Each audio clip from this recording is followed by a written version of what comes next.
Good morning all of you. Welcome to class.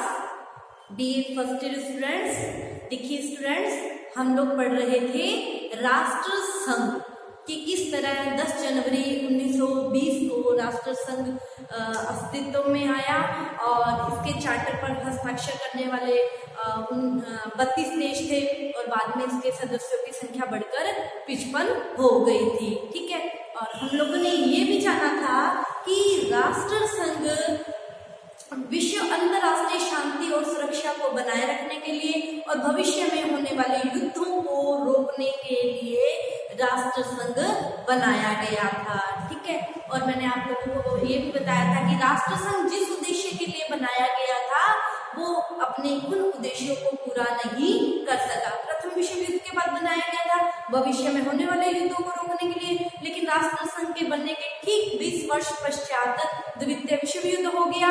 अतः राष्ट्र संघ अपने उद्देश्य को पूरा नहीं कर पाया। अतः राष्ट्र संघ क्यों असफल हो गया, हम लोग इसकी असफलता के कारणों पर चर्चा कर रहे थे। ठीक है, और हमने इसकी असफलता का जो महत्वपूर्ण कारण था वर्साई की संधि, उसके बारे में जाना था कि किस तरह वर्साई की संधि से ही राष्ट्र संघ का जन्म हुआ था और किस तरह वर्साई की संधि ही राष्ट्र संघ के लिए अभिशाप बन गई थी। ठीक है, और राष्ट्र संघ असफल हो गया था। ठीक है, अब हम राष्ट्र संघ के असफलता के अन्य कारणों पर चर्चा करते हैं। तो देखिए, राष्ट्र संघ की असफलता का जो दूसरा कारण था वो था, महत्वपूर्ण कारण माना गया है ये भी, अमेरिका का असहयोग। ठीक है, देखिए, जब मैंने आपको कल राष्ट्र संघ पढ़ाया था थोड़ा सा, तो मैंने आप लोगों को ये बताया था कि जो 1919 में वर्साई की संधि हुई थी उसी के अंतर्गत एक आयोग का गठन किया गया था जिसको राष्ट्र संघ के प्रारूप का निर्माण करना था और इसका अध्यक्ष किसको बनाया गया था, अमेरिका के राष्ट्रपति वुडरो विल्सन को। अतः राष्ट्र संघ के जो संस्थापक थे वो अमेरिका के राष्ट्रपति वुडरो विल्सन थे।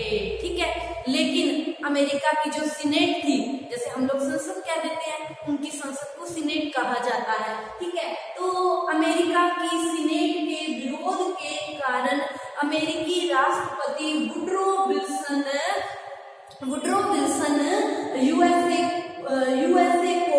यूएसए मतलब अमेरिका को, संयुक्त राज्य अमेरिका को राष्ट्र संघ का सदस्य नहीं बना सके। क्यों? क्योंकि सीनेट ने विरोध किया। क्यों विरोध किया? क्योंकि सीनेट नहीं चाहती थी, अमेरिका की सीनेट नहीं चाहती थी कि अमेरिका राष्ट्र संघ का सदस्य बनकर यूरोप के मामलों में उलझे। वो अमेरिका को यूरोप के मामलों में उलझाना नहीं चाहती थी। ठीक है, और देखिए, उस समय अमेरिका ही एक ऐसा सदस्य था जो यूरोप के विभिन्न देशों में होने वाला जो भी विवाद था उस पर निष्पक्ष न्याय कर सकता था या उसका निष्पक्ष फैसला कर सकता था। ठीक है, तो अतः जब अब अमेरिका ही इसमें शामिल नहीं हुआ, तो अमेरिका का सहयोग नहीं मिला, तो राष्ट्र संघ अपने उद्देश्य को प्राप्त नहीं कर पाया और क्या हो गया, असफल हो गया। ठीक है, तो अतः अमेरिका के राष्ट्रपति वुडरो विल्सन ने ही इसको बनाया और वुडरो विल्सन या अमेरिका ही इसका सदस्य नहीं बन पाया।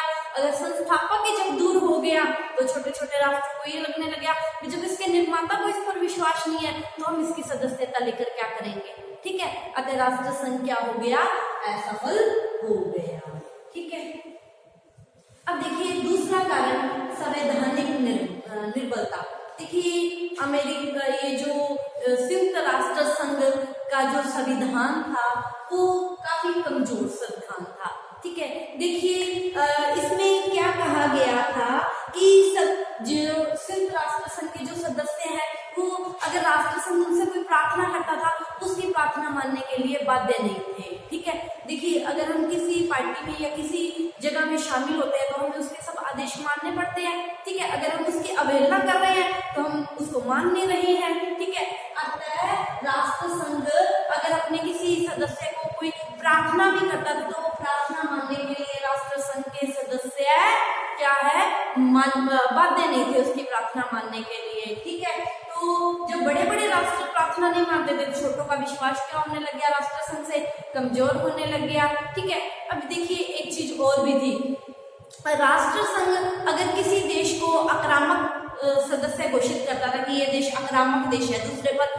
बेवजह आक्रमण कर रहा है, ठीक है, तो ऐसा अगर कोई निर्णय लेना होता था तो वो बहुमत से लेना होता था। ठीक है, और बहुमत क्या है, राष्ट्र संघ के पास कभी भी नहीं आता था। ठीक है, और एक चीज ये थी, राष्ट्र संघ में ये कहा गया था कि कोई भी सदस्य रक्षात्मक युद्ध कर सकता है, अपनी रक्षा के लिए युद्ध कर सकता है, लेकिन आक्रामक युद्ध नहीं कर सकता। ठीक है, लेकिन इस बात का पता लगाना बहुत कठिन था कि कौन सा युद्ध आक्रामक युद्ध है और कौन सा युद्ध रक्षात्मक युद्ध है। ठीक है, अतः जितने भी बड़े बड़े देश थे, ठीक है, उन्होंने युद्ध लड़े और क्या कहा, हम तो अपनी रक्षा के लिए युद्ध लड़ रहे हैं।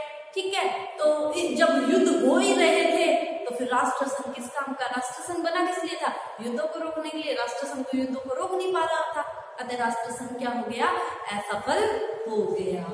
ठीक है, देखिए अगला जो कारण था राष्ट्र संघ की असफलता का, वो था राष्ट्र संघ का सीमित क्षेत्र।